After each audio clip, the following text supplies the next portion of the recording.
Misterius dan penuh teka-teki. Bisa jadi inilah yang mewarnai kasus hukum akibat pasal pengeroyokan yang kini menyeret Enji, suami Ayu Ting Ting. Betapa tidak, menjalani pemeriksaan sebagai saksi di Polsek Menteng, Jakarta Pusat, keberadaan Enji di markas polisi tersebut bak hantu tak kasat mata yang sama sekali tak terlihat sosoknya. Meski sudah berusaha ditemui oleh pihak media sejak kedatangan Enji pada hari Kamis malam kemarin, toh sampai hari Jumat siang sosok Enji sama sekali tak muncul. Bahkan ketika Enji dinyatakan sedang menjalani masa istirahat untuk melaksanakan ibadah sholat Jumat pun, putra mantan Kapolri Bambang Hendarso Danuri ini sama sekali tak terlihat. Pemeriksaan saksi kayak tentang masalah laporan saudara S dan A ke Polsek Metro Menteng, ada beberapa saksi yang sejak kemarin kita lakukan pemeriksaan. Tapi untuk Enji sendiri pemeriksaan dimulai dari jam berapa, Pak? Dari kemarin malam setelah sholat isya kita mulai pemeriksaan. Cukup. Berarti di foto istirahat sholat Jumat, Pak? Pasti dong, kan beribadah dong, semuanya kan punya hak untuk beribadah ya, itu kewajiban. Teka-teki keberadaan Enji pun kian menuai kejutan misterius karena jika siang harinya Enji dinyatakan rehat dari proses pemeriksaan saksi untuk beribadah sholat Jumat, di malam harinya pihak Polsek Menteng justru mengurai keterangan yang berbeda bahwa Enji telah pulang dari Polsek Menteng, Jakarta Pusat karena telah selesai menjalani pemeriksaan sebagai saksi menjelang sholat Jumat. Namun bagaimana dan dengan apa Enji keluar dari Polsek Menteng tanpa sama sekali terlihat sosoknya masih menjadi misteri. Karena mulai dari datang dan diperiksa hingga pulang pun, wujud keberadaan Enji sama sekali tak pernah tampak di hadapan publik. Apa yang sebenarnya terjadi? Jika ada banyak selebriti yang tersandung kasus layaknya Enji kerap terlihat keluar masuk markas polisi saat menjalani pemeriksaan, mengapa Enji begitu berbeda? Jika Enji benar-benar menjalani pemeriksaan seperti prosedur yang seharusnya, mengapa harus ada kesan ditutup-tutupi dan serba diam-diam di balik kedatangan Enji? Masa orang misalkan pulang dalam status harus dikasih tahu, saya kan enggak kan? Hak orang kan itu. Setiap orang yang saksian periksa itu siapa saja, kecuali tersangka pasti kita beritahu ke keluarganya, bukan beritahu ke berita kan itu kira-kira gitu kan. Pasti kita beritahunya kalau seseorang ditahan, pasti memberitahu ke keluarga. Ya. Tadi kita sudah selesai menjelang sholat Jumat dan yang bersangkutan pulang, kita kembalikan, kita pulang. Berapa lama proses ini? Berapa lama proses? Ya berjalan untuk pemeriksaan dari malam ya sampai dari pagi. Ada apa gerangan? Mungkinkah karena berstatus sebagai putra mantan Kapolri, Enji justru mendapat perlakuan istimewa? Entahlah, yang jelas Anggita Sari sang mantan kekasih Enji justru menguak sebuah kejutan baru bahwa sebelum menjalani pemeriksaan sebagai saksi, konon Enji sempat mangkir dari panggilan pertama.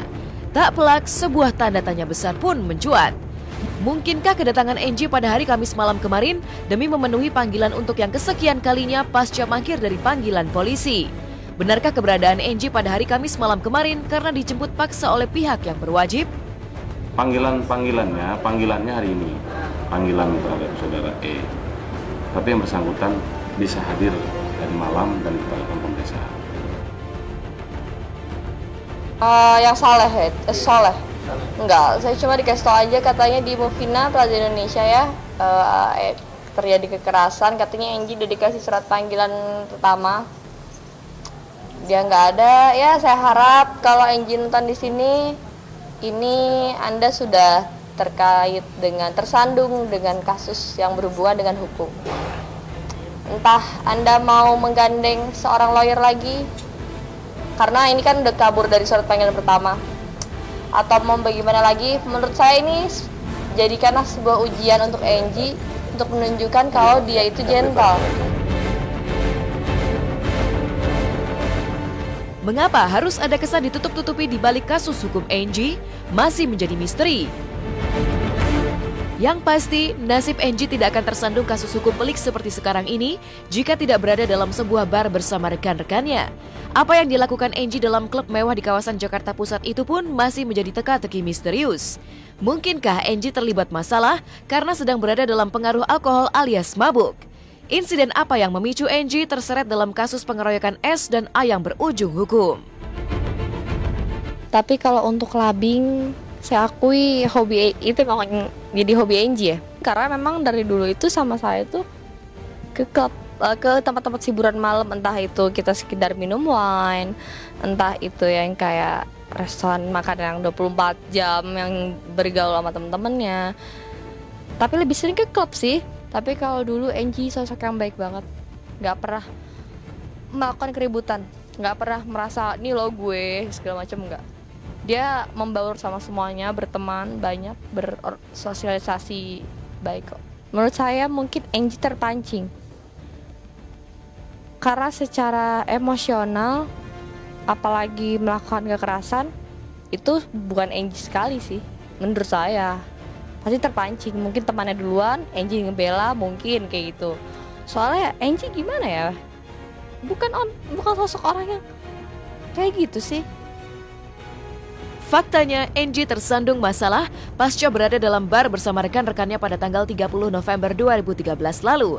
Keberadaan Angie di bar tempat clubbing alias dugem pada dini hari itu pun menyisakan tanda tanya.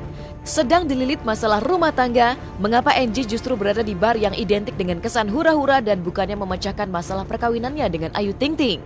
Mungkinkah permohonan dan usaha Angie untuk merangkul Ayu kembali beberapa waktu lalu hanyalah sebuah sandiwara untuk menarik simpati publik belaka?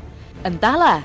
Yang pasti, hingga kini setelah 1 minggu berlalu, kasus hukum yang menyeret Angie masih saja misterius dengan status Angie yang masih sebagai saksi meski dilaporkan dengan pasal pengeroyokan. Sampai sekarang saya juga masih menunggu Ayu di rumah saya, tuh masih ada kok rumahnya. Saya masih nunggu Ayu. Jalan Insinyur Haji Juanda, Depok. Iya, yang penting sih kalau saya penting nomor 1 itu anak dulu. Soal gugat mah itu hal kesekian lah. Yang penting anak dulu. Anak dia kandungan. Gitu. Iya, kalau emang masih bisa, kita masih baik, masih kita bisa berhubungan kan enak kayak gitu, masih bisa dibicarakan. Masih saksi, semuanya masih sekarang dalam tahap pemeriksaan saksi. Nanti kalau ada perkembangan siapa tersangkanya, kita akan berharap supaya segera terungkap. Siapapun Angie atau gimana, mau dia dapat backup dari siapa, saya merasa ini menjadi ujian buat Angie untuk menunjukkan kejantanan dia lah dalam menyelesaikan masalah apapun masalahnya itu.